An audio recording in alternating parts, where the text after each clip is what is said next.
మీరు పెట్టేదడివే లాభాల కోసం ఆలోచించకండి. పెట్టేదడివే లాభాల కోసం ఎప్పుడైతే ఆలోచిస్తామో ఆ డైరీ ఫామ్ నువ్వు అనుకున్నంత స్థాయిలో కాదు కదా. నీవు పెట్టినటువంటి పెట్టుబడికి నీకు 70% లాస్ వచ్చేసి 30% నీ చేతికి వచ్చేటటువంటి అవకాశం ఉంటుంది.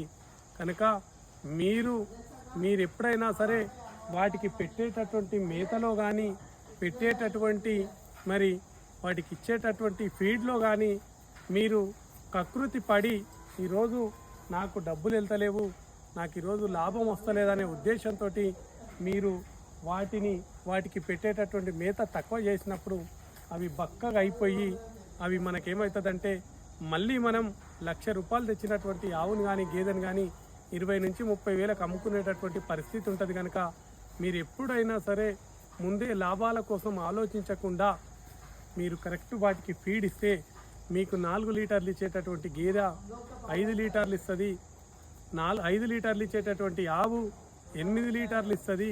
మీరు పెట్టేటటువంటి ఫీడ్ను బట్టి అవి పాల దిగుబడి ఇచ్చేటటువంటి అవకాశం ఉంటుంది.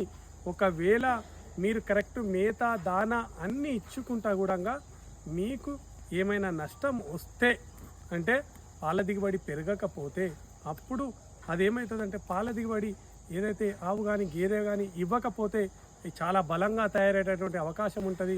నువ్వు ₹1,00,000 పెట్టి కొనుక్కొచ్చినటువంటి గేదె కానీ ఆవు కానీ నీకు 50 నుంచి 60 వేలు అమ్ముతుంది. అప్పుడు నీకు 30 నుంచి